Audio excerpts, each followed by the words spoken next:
قیامت کا دن جس دن قائم ہوگا جمعہ ہی ہوگا. آج جمعہ تفریح کا دن ہے، آج جمعہ جوئے کا دن ہے، آج جمعہ شراب پینے کا دن ہے، آج جمعہ کھیل تماشا بے حیائی بدماشی کا دن لوگوں نے بنا لیا. ایک ہمارا ماحول ہے، آپ ذرا توجہ فرمائیں.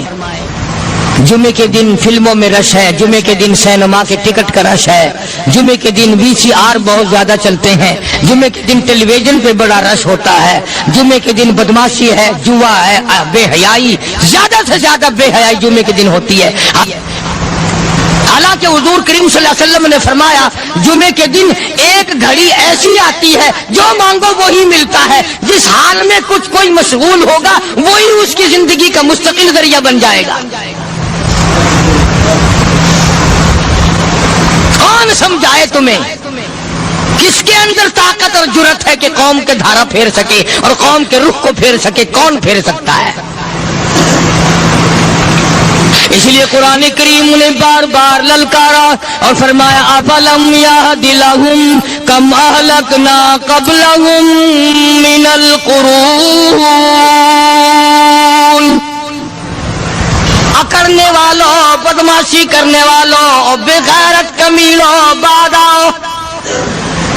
جب میرا قہر جوش میں آئے گا پھر ایک دو کو نہیں، پھر بستی کی بستی، ملک کے ملک اجاڑ کے رکھ دوں گا. افلم یہد لہم کم اہلکنا قبلہم من القرون.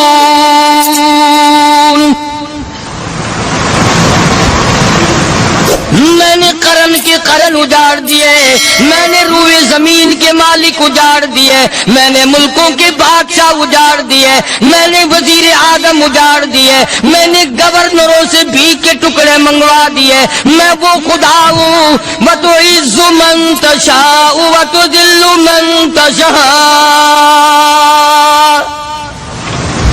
بِيَدِكَ الْخَيْرُ إِنَّكَ عَلَى كُلِّ شَيْءٍ قَدِيرٌ.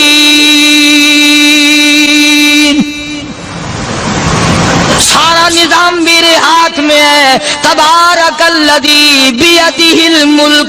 برکتیں میرے پاس ہے، رحمت میرے پاس ہے، خیر میرے پاس ہے، بھلائی میرے پاس ہے، سلامتی کے خزانے میرے پاس ہے، امن کے خزانے میرے پاس ہے. وَهُوَ عَلَى بِيَدِهِ الْمُلْكُ. ملک میں راج میرا. وَهُوَ عَلَى كُلِّ شَيْءٍ قَدِيرٌ.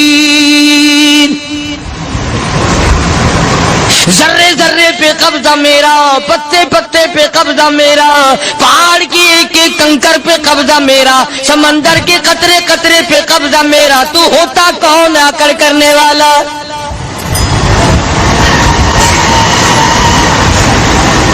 غور نہیں کرتے، سوچتے نہیں ہیں کہ کلام الہیہ ہمیں کیا بتانا چاہتا ہے. جناب عثمان رضی اللہ تعالیٰ عنہ فرماتے ہیں اور لوگوں میں نے ساری زندگی گزار دی، اسلام کے بعد جس دن سے میں نے کلمہ پڑھا آخری دم تک کوئی جمعہ ایسا نہیں، کوئی جمعہ ایسا نہیں گزرا اللہ کے نام پر میں نے ایک غلام خرید کے آزاد نہ کیا ہو. پہلے لوگ بھی جمعے کے دن درود پاک کی کثرت کرتے تھے، خیرات کیا کرتے تھے کہ 8 دن کا کفارہ ہو جائے، اللہ تبارک و تعالی راضی ہو جائے. آج کے دن قیامت آئے گی، نہ جانے میرا کیا حال بنے گا، کن لوگوں میں میرا شمار ہوگا. مدنی کریم صلی اللہ تعالی علیہ وسلم کا دربار لگا ہوا ہے، مجلس ہے آقا مدنی صلی اللہ علیہ وسلم کی. وہ کتنے مقدروں والے جوان تھے جو اپنے محبوب صلی اللہ علیہ وسلم کی مجلس میں بیٹھتے تھے. وہ کتنے خوش بخت اور خوش نصیبے والے لوگ تھے جو اپنے آقا کے سامنے بیٹھتے تھے. حضور کریم صلی اللہ علیہ وسلم نے فرمایا مجھے 3 چیزوں سے بڑی محبت ہے، 3 چیزیں بڑی پیاری لگتی ہیں، 3 چیزیں دنیا میں بڑی مرغوب ہیں مجھے. فرمایا ایک نماز میری آنکھوں کی ٹھنڈک ہے. سرکار کی پسندیدہ بات سنو، فرمایا نماز میری آنکھوں کی ٹھنڈک ہے، جو نماز پڑھتا ہے وہ میری آنکھوں کو ٹھنڈا کرتا ہے، جو نماز نہیں پڑھتا کیا مطلب وہ مجھے رنج دیتا ہے۔ اور جامع ترمذی میں ایک حدیث موجود ہے، ارشاد ہے حضور کریم سب کہہ دو صلی اللہ علیہ وسلم کا، فرمایا کہ ہر پیر کے دن، ہر جمعرات کے دن ہر امتی کا نامہ اعمال میرے سامنے پیش کیا جاتا ہے، ہر امتی کا اعمال نامہ سرکار کے سامنے کر دیا جاتا ہے، تیرے فلاں امتی کا یہ عمل ہے۔ ذرا مسجد میں بیٹھے ہو، قبلے کی طرف منہ کیے بیٹھے ہو، لوگوں سوچو تو صحیح ہمارے اعمال نامے دیکھ کر آقا کو کتنا رنج ہوتا ہوگا،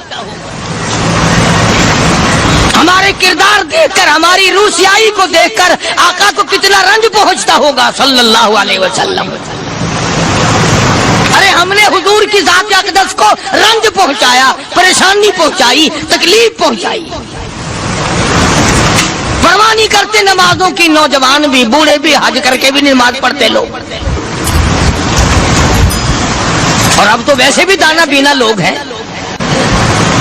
تو آپ نے ارشاد فرمایا کہ میری آنکھوں کی ٹھنڈک نماز میں ہے، تین چیزیں مجھے پیاری ہیں پوری دنیا میں، تین چیزیں پسندیدہ ہیں میری۔ سب سے پہلی فرمایا نماز میری آنکھوں کی ٹھنڈک ہے، قرۃ عینی فی الصلاۃ او کما قال النبی صلی اللہ علیہ وسلم، فرمایا جس آدمی، جس امتی کا یہ دل کرے کہ میں نبی کی آنکھ ٹھنڈی ہو، اسے چاہیے کہ نماز پابندی سے پڑھے۔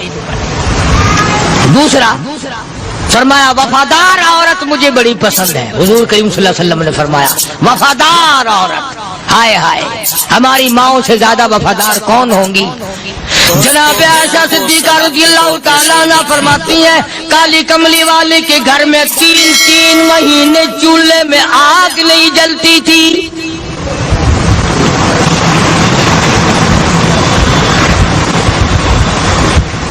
دوسروں کے واسطے ہے سیم و زر و گوہر، اور اپنا یہ حال ہے کہ چولہا ہے بجھا ہوا۔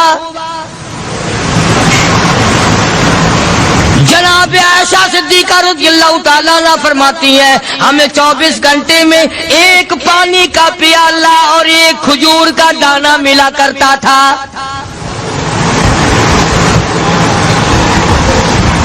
کبھی اپنی ماؤں کی خوراک تو دیکھو، خرچہ تو دیکھو، اور اگلی بات سنو تو حیران ہو جاؤ۔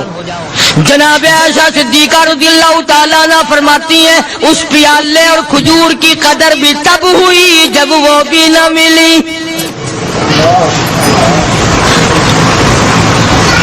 پیسوں کو برباد کرنے والوں، بے قدری کرنے والوں، ذرا سوچو تو صحیح کہ کیا گھر ہے محمد عربی سب کہہ دو صلی اللہ علیہ وسلم کا۔ اسی گھر سے خیر و برکت ملی صحابہ کرام کو، لیکن دنیا نہ تھی، بلڈنگ نہ تھی، کوٹھی نہ تھی، بنگلہ نہ تھا، چہل پہل نہ تھی۔ اچھا ایک بات اور آج یاد کر کے لے جاؤ، یہ تو مجبوری ہوئی نا، یہ تو ایک مجبوری ہوئی، پریشانی ہوئی، محتاجی ہوئی کہ پانی کا ایک پیالہ اور ایک کھجور کا دانہ ملتا تھا۔ اور اگلی بات سنو تو حیران ہو جاؤ، مجبوری اور چیز ہے، اختیار سے کرنا اور چیز ہے۔